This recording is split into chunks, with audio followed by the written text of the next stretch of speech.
Hello दोस्तों, अगर आप लोगों ने अभी तक स्टोरीज़ के पिछले एपिसोड्स नहीं पढ़े हैं तो मैंने लिंक डिस्क्रिप्शन बॉक्स में मेंशन कर दिया है। आप वहां पर कहानी के पिछले सभी एपिसोड्स पढ़ सकते हैं। साथ ही चैनल पे नए हैं तो चैनल को ज़रूर सब्सक्राइब कर लें। तो चलिए स्टोरी को स्टार्ट करते हैं। आज वो कितने दिनों बाद अपनी माँ की फ़ोटो से बात कर रही थी। रम्या वहीं बालकनी में बने झूले से टिककर ज़मीन पर बैठ जाती है। उसकी आंखों से आंसू बह रहे थे। वो आंखें बंद किए अपनी माँ की फ़ोटो को हाथ में लिए बैठी थी। रात के मौसम में धीरे धीरे ठंड पड़ती जा रही थी। ठंडी हवाएं चल रही थीं, लेकिन रम्या को इस ठंडी हवा से जैसे कोई फर्क ही नहीं पड़ रहा था। आज उसकी एक और उम्मीद टूट गई थी। वो हमेशा सोचती थी कि कभी तो उसके पापा प्यार से उसके सर पर हाथ रखेंगे, लेकिन आज सौरभ जी के शब्द उसे बहुत गहरे जख्म दे गए थे। रम्या फोटो को बस कसकर पकड़कर जोर जोर से रोने लगती है और ऐसे ही रोते रोते वहीं सो जाती है। अगली सुबह रुद्र की नींद खुलती है तो वो देखता है सोफा खाली है। रम्या वहाँ नहीं थी। वो नीचे होगी ये सोच रुद्र फ्रेश होने चला जाता है। कुछ देर बाद रुद्र जब फ्रेश होकर आता है तो उसकी नज़र बालकनी पर जाती है। बालकनी का दरवाज़ा खुला हुआ था। रुद्र के कदम खुद ब खुद उस तरफ बढ़ जाते हैं। वो बालकनी में आता है। रम्या को ज़मीन पर इस तरह देख हैरान हो जाता है। रुद्र तुरंत भागकर उसके पास आता है और तुरंत उसके सर को अपने गोद में रखकर उसके गाल को थपथपाते हुए जगाने लगता है। लेकिन रम्या को काफ़ी तेज़ बुखार था, जिस वजह से वो बेहोश थी। रुद्र, इसे तो बहुत तेज़ बुखार है। रुद्र देखता है रम्या ने अपने हाथों में एक फ़ोटो पकड़ी हुई थी। वो उसके हाथ से फ़ोटो फ्रेम लेकर देखता है। वो फोटो एक खूबसूरत औरत की थी। वो रम्या की माँ थी। रम्या भी बिल्कुल अपनी माँ की परछाई थी। फोटो फ्रेम को रुद्र वहीं झूले पर रख देता है और रम्या को गोद में उठाकर अंदर लेकर आता है। रुद्र आराम से उसे बेड पर लिटाकर उसे ब्लैंकेट उड़ाता है। फिर तुरंत डॉक्टर को कॉल कर जल्दी आने का बोलता है। वो रूम से बाहर जाता है और सोफिया को आवाज़ देकर बोलता है, एक बाउल में ठंडा पानी और पट्टी तुरंत उसके रूम में भेजे। नीचे शारदा जी, कार्तिक और सुमेर बैठे थे। उसे इस तरह परेशान देख शारदा जी जल्दी से बोलती है, रुद्र क्या हुआ, आप इतने परेशान क्यों हैं? रुद्र, दादी माँ, वो रम्या को काफ़ी तेज़ बुखार है। यह सुन सभी परेशान हो जाते हैं। रुद्र सोफिया से बाउल और पट्टी लेकर रूम में आ जाता है। बाकी सब भी जल्दी से उसके पीछे रूम में आ जाते हैं। रुद्र ठंडे पानी में पट्टी भिगोकर रम्या के माथे पर रखता है। शारदा जी रम्या को इस तरह बीमार देख बहुत परेशान हो जाती हैं। रुद्र, इनकी ये हालत कैसे हुई? रुद्र कुछ नहीं बोलता। तभी सोफिया डॉक्टर को लेकर अंदर आ जाती है। रुद्र रम्या के पास से हटकर थोड़ा दूर खड़ा हो जाता है ताकि डॉक्टर उसे अच्छे से चेक कर सके, लेकिन उसकी नज़रें अभी भी बस रम्या के चेहरे पर ही टिकी थी। उसके चेहरे पर रम्या के लिए परेशानी साफ देखी जा सकती थी। डॉक्टर रम्या को चेक करते हैं, फिर इंजेक्शन लगाकर बोलते हैं, इन्होंने शायद किसी बात का बहुत स्ट्रेस ले लिया है और ज़्यादा देर ठंड में रहने के कारण इन्हें बुखार हो गया है। बट डोंट वरी, मैंने इंजेक्शन दे दिया है, ये जल्दी ठीक हो जाएंगी। ये कुछ दवाइयाँ हैं, आप इन्हें कुछ हल्का खिलाकर दवाइयाँ दे दीजिएगा। और एक बात, आप लोग इनके खाने पीने का ख्याल रखें क्योंकि इन्हें काफ़ी वीकनेस है। शायद ये अपने खाने पीने का ठीक से ध्यान नहीं रखती हैं। ओके, अब मैं चलता हूँ। सोफिया डॉक्टर को नीचे ड्रॉप करने चली जाती है। रम्या को होश आ रहा था। वो धीरे धीरे अपनी आंखें खोलती है और अपने सामने सभी को खड़ा देखकर उठने लगती है। तो शारदा जी थोड़े गुस्से से बोलती है, चुपचाप लेटी रहिए, जानती भी है आपको कितना बुखार है। रूमी, अपना ध्यान क्यों नहीं रखती? इतनी लापरवाह कब से हो गई आप? रम्या बस चुपचाप सर झुकाए उनकी डांट सुन रही थी क्योंकि उसे पता था कि गलती उसकी ही है। फिर दादी माँ उससे इतना प्यार करती है कि उसे इस हालत में देखकर उनका गुस्सा और चिंता तो लाजमी है।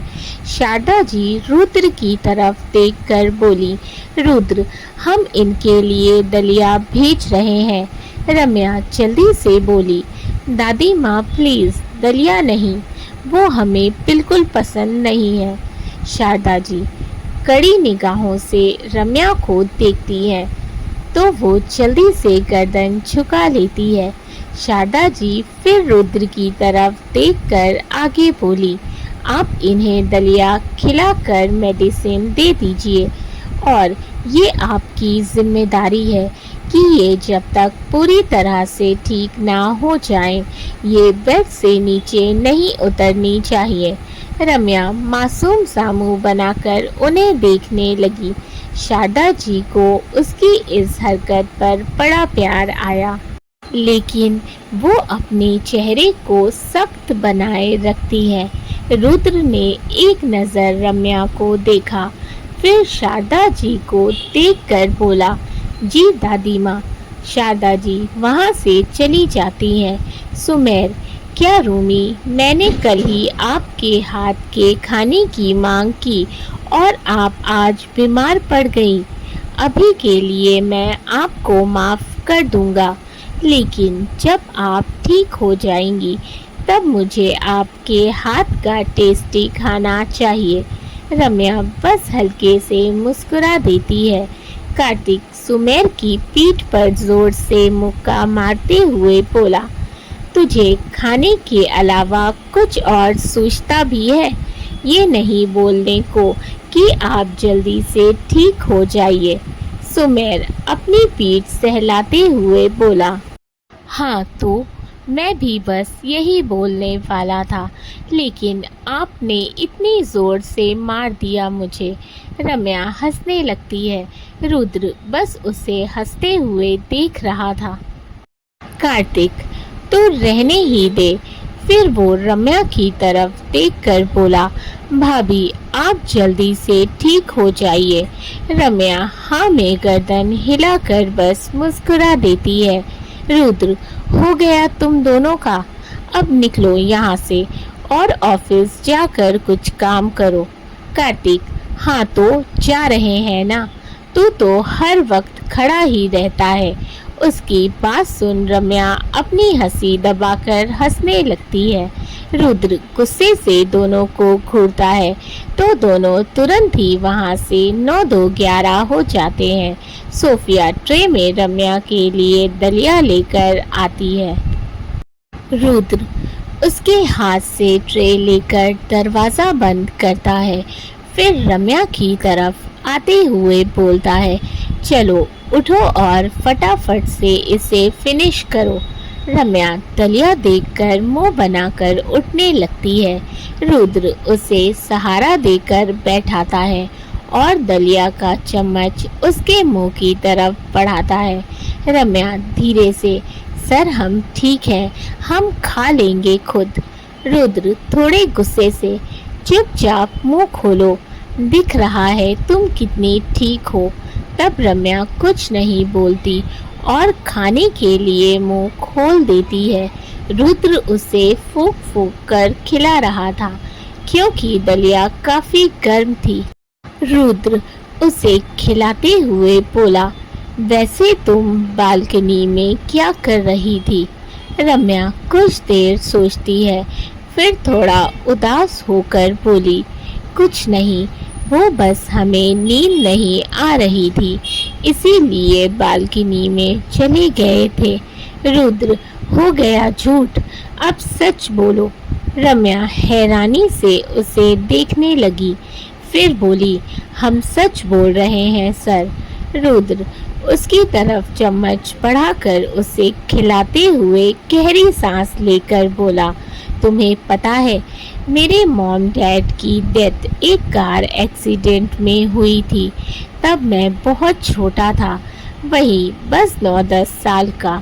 मैं उन्हें बहुत मिस करता था।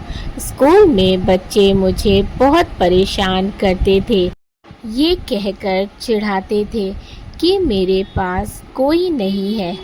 पता है, बाकी बच्चों के पेरेंट्स उन्हें स्कूल से लेने आते, उनके साथ खेलते थे, वो छुट्टियों में उन्हें घुमाने लेकर जाते थे। ये सब देखकर मुझे बहुत दुख होता था। ऐसा नहीं था कि दादी माँ और दादू मुझसे प्यार नहीं करते थे। मैं और सुमेर जान थे उनकी।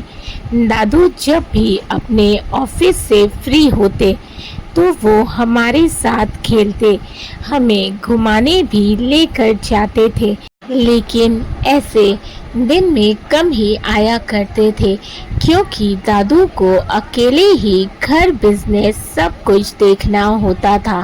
वो बहुत मेहनत करते थे, लेकिन मुझे मॉम डैड की बहुत याद आती थी। मैं उनकी फ़ोटो लेकर खूब रोता और शिकायत करता था कि वो क्यों मुझे छोड़कर चले गए। एक बार ऐसे ही मैं उनकी फ़ोटो लेकर गार्डन में बैठा था और रोते रोते वहीं सो गया। अगली सुबह मुझे बहुत तेज़ बुखार था। तब दादू और दादी माँ ने मुझे खूब डांटा था, इसीलिए नहीं कि मैं रोते रोते गार्डन में सो गया, बल्कि इसीलिए कि मैंने उनको मिस करके खुद को और मॉम डैड दोनों को ही हर्ट किया। दादी माँ ने मुझे समझाया कि अगर मैं ऐसे रोता रहूँगा तो ऊपर वो भी मुझे देखकर रोएंगे और हर्ट होंगे। वो मुझे ऊपर से देख रहे हैं और मुझे इस तरह रोते हुए देखकर उन्हें कितनी तकलीफ पहुंची होगी। उस दिन मैंने सोच लिया कि मैं जब भी अपने मॉम डैड को याद करूँगा तो मुस्कुराकर, फिर जब मुझे उनकी याद आती मैं उनकी फ़ोटो देखकर रोता नहीं, बल्कि उनसे अपने सारे दिन की बातें शेयर करता था। उन्हें सारी अपनी अच्छी अच्छी बातें बताता। रुद्र की आंखों में एक अनकहा दर्द था जिसे रम्या अच्छे से महसूस कर सकती थी। वो बड़े ध्यान से उसकी बातें सुन रही थी। आज पहली बार रुद्र उसे इस तरह बात कर रहा था, और सिर्फ बात ही नहीं कर रहा था बल्कि अपनी लाइफ की बातें शेयर कर रहा था, अपना दर्द बांट रहा था। रुद्र बाउल साइड में रखकर उसे पानी का ग्लास पकड़ाते हुए बोला, तो अब तुम बताओ, तुम भी अपने मॉम की फ़ोटो लेकर ऐसे ही रोती हो?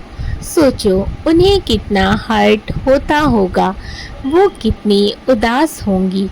तुम्हें ऊपर से देख रही होंगी कि तुम किस तरह से रो रो कर अपनी तबीयत बिगाड़ रही हो। रम्या उदास होकर नज़रें झुका लेती है। उसकी आंखों से आंसू गिरने लगते हैं। उसके आंसू देखकर रुद्र का दिल भारी होने लगा था। वो थोड़ा आगे आता है और उसका हाथ पकड़कर उसे गले लगा लेता है। रम्या पहले तो थोड़ी हैरान होती है, लेकिन फिर रुद्र की बाहों में बिखर जाती है। उसके सब्र का बांध टूट जाता है और वो जोर जोर से रोने लगती है। रुद्र उसके सर पर धीरे धीरे हाथ फेरकर उसे शांत करा रहा था। कुछ देर रोकर जब रम्या को अपना दिल हल्का लगता है तब वो उससे अलग होती है। रुद्र उसके आंसू पोंछ कर बोला, अब से तुम अपनी माँ की फोटो लेकर नहीं रोगी। जब भी तुम्हें अपने दिल की बात शेयर करनी हो या तुम्हें रोने का मन हो तो तुम मेरे पास आओगी, ओके? इस तरह अपनी मॉम की फोटो लेकर नहीं रोगी जिससे उन्हें भी हर्ट हो और तुम भी इस तरह अपनी तबीयत खराब कर लो। रम्या बस चुपचाप सर झुकाए बैठी थी। मैंने तुम्हें सिर्फ प्रोटेक्ट करने की जिम्मेदारी नहीं ली है, तुम्हें अपनी ज़िंदगी में शामिल किया है, तो तुम्हारे हर दुख दर्द का भी उतना ही साथी हूँ। इसीलिए कभी भी तुम खुद को अकेला महसूस मत करना। रम्या उसकी आंखों में देखने लगी। फिर रुद्र माहौल को थोड़ा हल्का करते हुए बोला, चलो अब फटाफट से मेडिसिन लो और जल्दी से ठीक हो जाओ, क्योंकि मैं तुम्हें ज़्यादा दिन की छुट्टी नहीं दूंगा और अगर तुमने खुद से छुट्टी ली तो फिर मेरी पनिशमेंट के लिए रेडी रहना। रम्या हैरानी से उसे देखती है। रुद्र, ऐसे मत देखो, मैं तुम्हारे इस भोले से चेहरे में नहीं आने वाला और अभी तो तुम्हारी 2 पनिशमेंट उधार है। पहले तुम ठीक हो जाओ, फिर उस उधार का हिसाब करूँगा मैं। वो उसके हाथ में मेडिसिन पकड़ाते हुए बोला। रम्या अपनी आंखें हैरानी से बड़ी करके बोली, लेकिन सर 2 पनिशमेंट कैसी? हमने तो कोई गलती नहीं की। रुद्र, तुम्हारी जानकारी के लिए बता दूं कि तुमने 2 गलतियां की हैं। पहली ये कि तुम अपने खाने पीने का ध्यान नहीं रखती, इसीलिए इतनी कमज़ोर हो गई हो, और दूसरी कि तुम पूरी रात बालकनी में बैठी रही, ये पता होने के बावजूद कि तुम्हें ठंड लग सकती है और तुम्हारी तबीयत खराब हो सकती है, और देखो हो भी गई। रम्या बेचारा सा मुंह बनाकर उसे देखने लगी। रुद्र, मैंने कहा ना, ऐसे मत देखो, तुम्हारे ऐसे देखने का कोई फायदा नहीं होने वाला। पनिशमेंट तो तुम्हें मिलेगी, क्योंकि रुद्राक्ष शेखावत एक बार जो फैसला कर लेता है फिर वो नहीं बदलता। चलो अब फटाफट इस मेडिसिन को खाओ और सो जाओ, तुम्हें जल्दी ठीक भी होना है। ये बोल वो उसे पानी का ग्लास देता है। रम्या मुंह बनाकर उसे देखती है और मेडिसिन खा लेती है। रुद्र मन ही मन मुस्कुरा रहा था, लेकिन अपने चेहरे पर बिल्कुल भी जाहिर नहीं होने देता। उसे पता था कि रम्या का मूड कैसे ठीक करना है और वो अपने प्लान में कामयाब भी हो गया था। रम्या अब उदास नहीं थी, बस थोड़ी हैरान परेशान सी थी। रुद्र को घूर रही थी। उसके साथ रहते रहते रुद्र इतना तो जान गया था कि कब, कैसे और किस तरह उसका मूड ठीक करना है। रुद्र उसे धीरे से लिटाकर अच्छे से उस पर ब्लैंकेट डाल देता है। रम्या धीरे से बोली, खड़ूस कहीं के। वैसे तो वो धीरे बोलती थी, लेकिन रुद्र ने सुन लिया था। वो अपनी एक आईब्रो उचकाकर बोला, लगता है तुम भूल गई हो कि मैं अभी भी तुम्हारा बॉस हूँ और तुमने अभी अपने बॉस को खड़ूस बोला है। रम्या तुरंत आंखें खोलकर उसे देखने लगी। रुद्र, सो जाओ, इससे पहले कि मेरा मूड बदले और मैं तुम्हारी पनिशमेंट को और बढ़ा दूं। रम्या जल्दी से अपनी आंखें बंद कर लेती है और दवा से उसे जल्दी ही नींद आ जाती है। रुद्र चेंज करने चला जाता है क्योंकि वो ऑफिस के लिए रेडी हुआ था, लेकिन रम्या की खराब तबीयत देखकर वो ऑफिस नहीं जाता। वो चेंज करके ब्लैक लोअर और टी शर्ट पहन लेता है जिसमें वो बहुत ही हैंडसम लग रहा था। रुद्र अपना ब्रेकफास्ट रूम में ही मंगा लेता है और सोफे पर बैठकर लैपटॉप पर अपना काम करने लगता है। देखते देखते दोपहर और दोपहर से शाम हो जाती है। रुद्र अपना लैपटॉप साइड में रखता है और आकर रम्या का माथा छूकर उसका बुखार चेक करता है।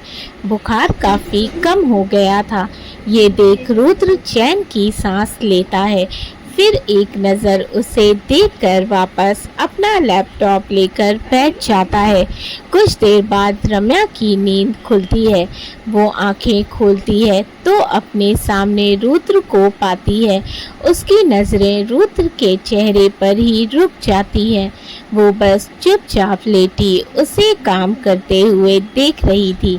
तभी रुद्र की आवाज़ उसके कानों में पड़ती है, अगर नींद खुल गई है तो उठ जाओ। वैसे तो रुद्र का पूरा ध्यान अपने लैपटॉप पर था, लेकिन फिर भी उसे रम्या के जागने का एहसास हो गया था। रम्या हड़बड़ाकर उठ बैठती है। रुद्र अपना लैपटॉप साइड में रखता है और उसकी तरफ देखकर बोलता है, अब कैसी तबीयत है तुम्हारी? रम्या उसे कैजुअल कपड़ों में देखकर थोड़ा हैरानी से बोलती है, सर क्या आप आज ऑफिस नहीं गए? लेकिन रुद्र उसकी बात का कोई जवाब नहीं देता और उसे पानी का ग्लास देकर बोलता है, पहले बताओ तुम्हारी तबीयत अब कैसी है? अब कैसा फील कर रही हो? रम्या धीरे से बोली, अब हम ठीक हैं सर। रुद्र गुड। रम्या बेड से उतरने लगती है तो रुद्र उसे सहारा देकर खड़ा करता है। रम्या कुछ नहीं बोलती। रुद्र उसे वॉशरूम तक लेकर जाता है और फिर दरवाजे के पास छोड़ देता है। कुछ देर बाद रम्या फ्रेश होकर आती है। रुद्र उसे बेड पर बैठा देता है। तभी दरवाजे पर नॉक होता है। रुद्र दरवाज़ा खोलता है तो सामने शारदा जी खड़ी थी और उनके साथ सोफिया थी। सोफिया अपने हाथ में पकड़ी हुई ट्रे मेज़ पर रख देती है। शारदा जी, रूमी, अब आपकी तबीयत कैसी है? रम्या उनके गले लगकर बोली, अब हम ठीक हैं दादी माँ। शारदा जी प्यार से उसका माथा चूम लेती हैं। देखिए हम आपके लिए सूप लाए हैं, अब जल्दी से इसे पी लीजिए। रम्या सूप को देखती है और उदास हो जाती है। रुद्र उसके एक्सप्रेशन देख रहा था। शारदा जी, रुद्र आपके लिए कॉफ़ी है, पी लीजिएगा वरना ठंडी हो जाएगी। रुद्र हाँ में गर्दन हिला देता है। फिर शारदा जी वहाँ से चली जाती हैं। रुद्र अपनी कॉफ़ी का मग उठाता है और सोफे पर बैठ जाता है। फिर रम्या की तरफ देखकर बोलता है, चलो अपना सूप फिनिश करो। रम्या जल्दी से बोली, अभी पी लेंगे सर, थोड़ी देर में। रुद्र समझ जाता है कि वो बस बहाना बना रही है। वो अपना मग टेबल पर रखता है और सूप का बाउल लेकर उसके पास बेड पर बैठते हुए बोलता है, चलो मुंह खोलो रम्या। सर प्लीज़ ना, हम बाद में पी लेंगे पक्का। रुद्र अपनी आईब्रो रेस करके उसे घूरता है। तब रम्या मन मारकर चुपचाप सूप पीने लगती है। सूप पीकर उसका पूरा मूड खराब हो गया था। रुद्र उसे देखकर हल्का सा मुस्कुराता है और अपना मग लेकर कॉफ़ी पीने लगता है। रम्या को सूप पिलाने की वजह से रुद्र की कॉफ़ी पूरी ठंडी हो गई थी। वैसे तो वो कभी ठंडी कॉफ़ी नहीं पीता था। क्योंकि उसे बिल्कुल नहीं पसंद थी। लेकिन जाने आज कौन से एहसास से उसे ये ठंडी कॉफ़ी भी बहुत स्वाद वाली लग रही थी।